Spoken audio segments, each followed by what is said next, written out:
karena punya teman baru ya. Kita nggak sendiri. Mm-mm. Terus karena apa ya?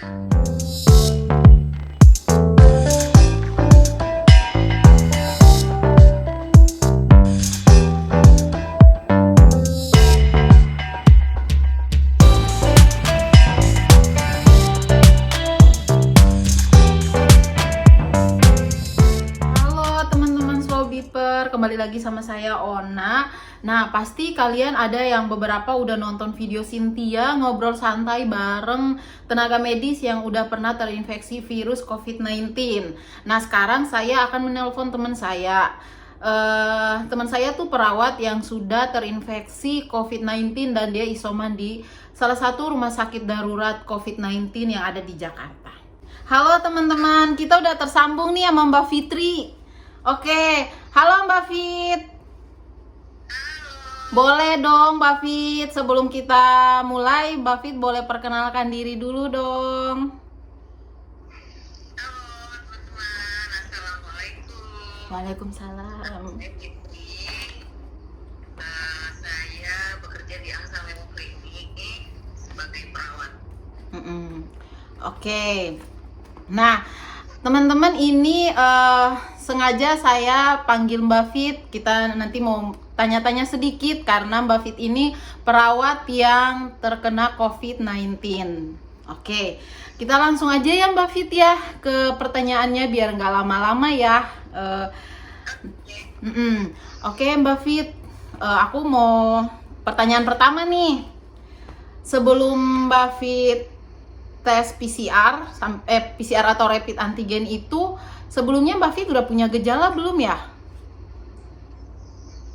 Iya, Punya gejala ya? gejalanya demam, Mm-mm. batuk, terus ada apa namanya seperti biduran gitu, bentol-bentol besar. Seluruh badan kah Mbak Fit atau cuman di mana gitu? Di ini aja bagian ekstremitas. Bagian kaki. Oke. Oh, oke Mbak Fit. Terus pas udah ada gejala Mbak Fit langsung ada, oh saya mau rapid antigen nih, saya mau PCR nih gitu ya Mbak Fit ya karena ada gejala itu ya. Iya. Oke.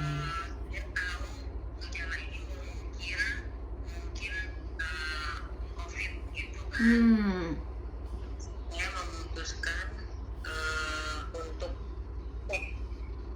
cek swab gitu ya, karena sebelumnya juga saya sudah berobat ke klinik perubahan gitu. Oke. Saya ke puskesmas untuk swab. Saya bilang ke pendaftarannya saya mau swab. Gitu. Nah, yang dari pendaftaran bilang tidak bisa, saya harus diperiksa dokter dulu, baru dokter memutuskan apakah saya bisa di swab atau tidak gitu. Karena saya pakai BPJS Pasienkes pertamanya itu klinik, jadi BPJS saya tidak diterima di puskesmas. Jadi saya diharuskan membayar sebesar 10.000. Untungnya Mbak Fit ya 10.000 aja. Iya, murah loh. Oke. Oke Mbak Fit, setelah tes itu Mbak Fit isolasinya di mana ya? Dan berapa hari gitu? Setelah hasil tes keluar, hasil positif, saya dihubungin oleh pihak puskesmas kelurahan di daerah tempat tinggal. Dianjurkan untuk isolasi di Wisma Atlet. Kenapa harus Mbak Fit isolasi di Wisma Atlet? Padahal kan banyak orang ya yang memilih untuk isolasi mandiri di rumah gitu Mbak Fit. Apakah itu peraturan dari puskesmas tersebut, puskesmas daerah setempat atau gimana Mbak Fit? Ya, saya juga sempat meminta untuk isolasi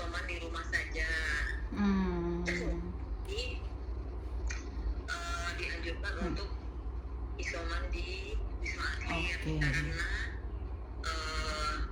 bergejala gitu. Oke.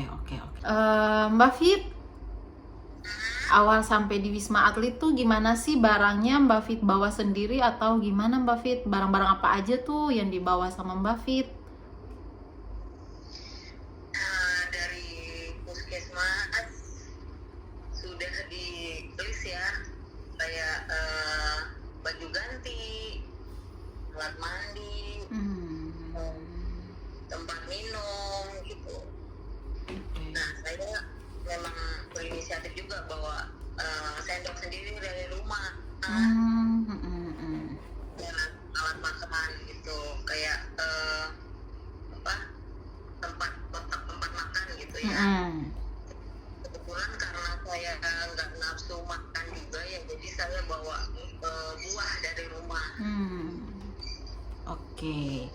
Nah, di sana pas Mbak Fit sampai itu langsung dikasih obat atau ada tindakan lain gitu Mbak Fit? Waktu sampai di sana kita antri untuk di screening dan mendapatkan kamar gitu. Oke. Mbak Fit dirawat di lantai berapa sih Mbak Fit? Kan Wisma Atlet kan gede ya Mbak Fit ya? Ya, Pengen tahu aja sih. sampai 30 lantai.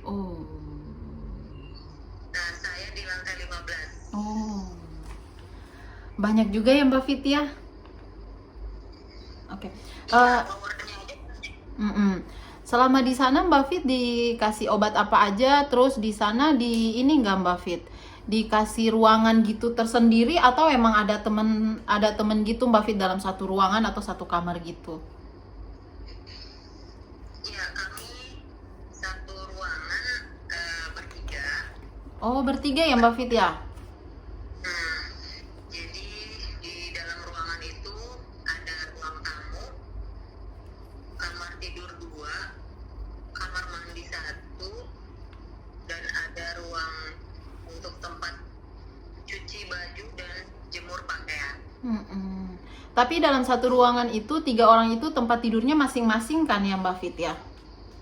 Ya, bednya masing-masing. Kamarnya ada 2, jadi yang satu sendiri, yang berdua lagi sharing satu kamar. Oke. Boleh tahu dong Mbak Fit selama di sana tuh dikasihnya obat apa aja Mbak Fit buat Mbak Fit kayak, atau di sana tuh ada dibeda-bedain gitu, kalau gejalanya ini obatnya ini, atau semuanya sama Mbak Fit? Iya, obatnya itu tergantung gejala kita ya. Oke. Kalau ada demam ya dikasih obat demam, kalau batuk dikasih obat batuk.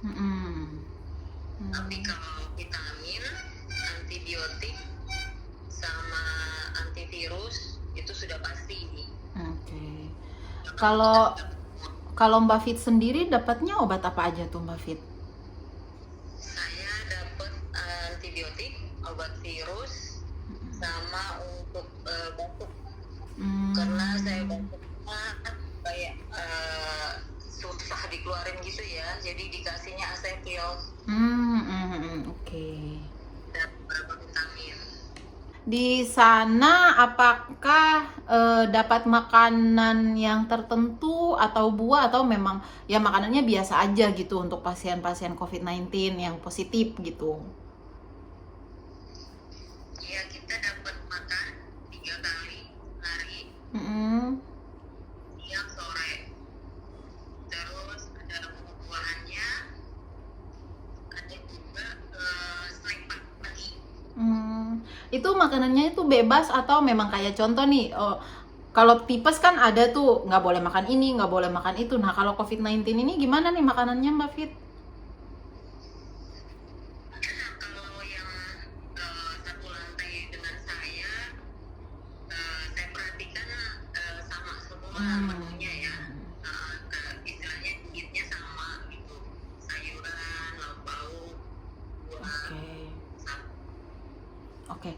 Selama di Wisma Atlet itu kegiatannya apa aja Mbak Fit selama di sana?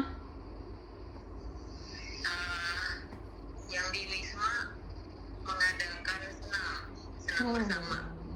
Enak ya? Iya, kalau pagi jam 8, kalau sore jam 4.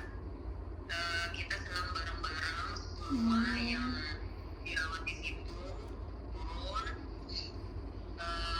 dan itu rasanya menyenangkan gitu. Karena punya teman baru ya.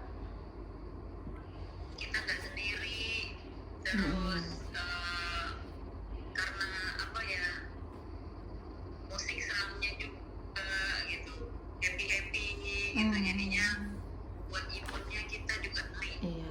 Itu setiap pagi sore ya Mbak Fit, setiap hari ya? Iya, 1 jam. Oke, pokoknya selama positif itu berapa kali sih Mbak Fit PCR sampai hasilnya negatif Mbak Fit?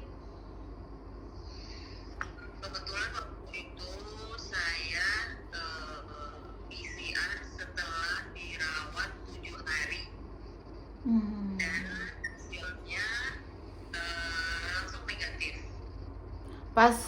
Pokoknya berapa hari sebelum negatif itu Mbak Fit udah masih ada gejala atau udah memang nggak ada gejala lagi? 3 hari saya di Wisma masih ada gejala. Masih ada gejala. Pas PCR udah negatif, masih ada gejala Mbak Fit atau udah nggak ada sama sekali? Kalau waktu PCR negatif hasilnya masih ada ini, nafasnya kayak agak berat gitu ya. Jadi karena saya juga nggak mau banyak-banyak minum obat kimia gitu ya. Jadi saya inisiatif sendiri untuk minum air jahe hangat. Boleh susu, boleh enggak. Setiap malam rutin saya minum. Oh iya Mbak Fit. Alhamdulillah enggak. Nafasnya udah nggak berat lagi. Oh ya Mbak Fit, soal obat yang tadi nih aku mau nanya lagi dong. Selama Mbak Fit minum obat itu ada efek samping nggak dari obat yang Mbak Fit minum? Iya ada. Oh ada. Itu obat virus itu namanya oseltamivir. Itu buat saya mual dan muntah. Oh. Jadi saya hanya minum obat itu 2 kali dan itu saya muntah terus. Akhirnya saya tidak minum obat itu lagi. Oke Mbak Fit, di pertanyaan selanjutnya nih, sebelum positif Mbak Fit sudah vaksin belum ya? Sudah dong. Oh sudah vaksin. Berarti sebelum positif itu Mbak Fit udah vaksin ya? Sudah lengkap. Berarti kalau udah vaksin tuh nggak menjaga kemungkinan kita nggak positif COVID-19 ya Mbak Fit ya? Tidak. Oke. Kamu sudah vaksin, walaupun kamu sudah terinfeksi, bukan tidak mungkin kamu terinfeksi kembali ya. Harus prokes. Tetap jaga ini ya, protokol kesehatan. Menjalankan. Oke. Makan yang sehat. Oke. Iya. Oke Mbak Fit, pesan dan kesan dong, kita mau denger nih dari Mbak Fit buat kita semua biar kita tahu, kita mengerti dan kita paham. Yang belum vaksin, ayo cepat vaksin. Tuh. Jangan vaksin gara-gara mau masuk mall. Ya.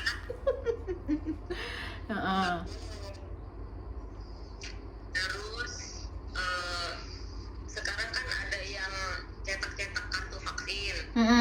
Itu yang nyetak dan yang mau nyetak nggak boleh bohong. Kalau baru vaksin sekali harus sekali sertifikatnya, nggak boleh minta 2 sertifikatnya. Gitu. Harus vaksin intinya. Dua, tetap prokes dimanapun berada, kecuali di rumah. Terus ketiga, makan makanan sehat, jaga imun, tetap berpikirnya positif. Kita pasti bisa kalahkan corona. Oke. Itu saja. Itu aja ya pesan dan kesan. Oke Mbak Fit, terima kasih untuk waktu dan kesempatannya dan sharing untuk kita semua biar kita mengerti dan kita tahu dan kita paham. Thank you so much Mbak Fit. Semoga kita semua sehat-sehat selalu ya Mbak Fit ya. Oke, bye-bye Mbak Fit. Teman-teman Slow Beeper, sekian sharing dari teman perawat saya yang positif COVID-19 dan isoman di salah satu rumah sakit darurat yang ada di Jakarta. Semoga teman-teman semua bisa paham ya pesan dan kesan dari teman saya bahwa walaupun kita sudah vaksin, kita harus tetap menjalankan protokol kesehatan ya. Tetap pakai masker, tetap jaga jarak, ya sesuai pesan dan kesan dari teman saya yang sudah pernah positif COVID-19. Oh ya teman-teman, setelah ini ada video-video menarik lainnya yang akan kami sharing ke kalian ya. Jangan lupa ditonton dan dukung kami dengan cara klik tombol subscribe ya. Terima kasih.